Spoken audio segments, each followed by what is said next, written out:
திருச்சி ரயில் நிலையத்தை முற்றுகையிட்டு தற்போது போராட்டமானது நடைபெற்று வருகிறது. 3 புதிய குற்றவியல் சட்டங்களையும் மத்திய அரசு திரும்பப் பெற வேண்டும் என்று வழக்கறிஞர்கள் போராட்டத்தில் ஈடுபட்டு வரக்கூடிய அந்த காட்சிகளையும் செய்திகளையும் பார்த்து வருகிறோம். இது தொடர்பான மேலும் விவரங்களை கொடுப்பதற்காக செய்தியாளர் கதிரவன் இணைப்பில் இருக்கிறாரிடம் பேசலாம். கதிரவன், விவரங்கள்.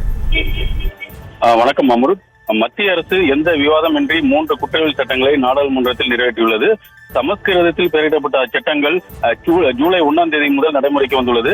இச்சட்டங்கள் ஜனநாயக ரீதியில் போராட்டம் நடத்துவதை நசுக்குவதாகும்.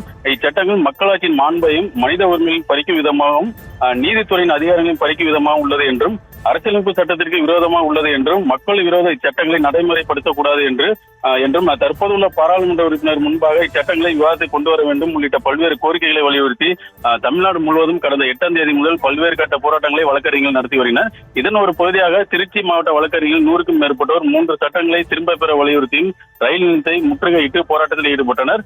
போராட்டத்தில் ஈடுபட்டவர்கள் ரயில் நிலையத்தில் உள்ளே நுழைய முயன்ற போது போலீசார் அவர்களை தடுத்து நிறுத்தினர். இதனால் அப்பகுதியில் சிறிது நேரம் பரபரப்பு ஏற்பட்டது. போராட்டத்தில் ஈடுபட்ட வழக்கறிஞர்கள் போலீசார் கைது செய்தனர். அம்ருத், தற்போதைய விவரங்களுக்கு நன்றி கதிரவன். செய்திகளை உடனுக்குடனும் துல்லியமாகவும் தெரிந்து கொள்ள சப்ஸ்கிரைப் பண்ணுங்க.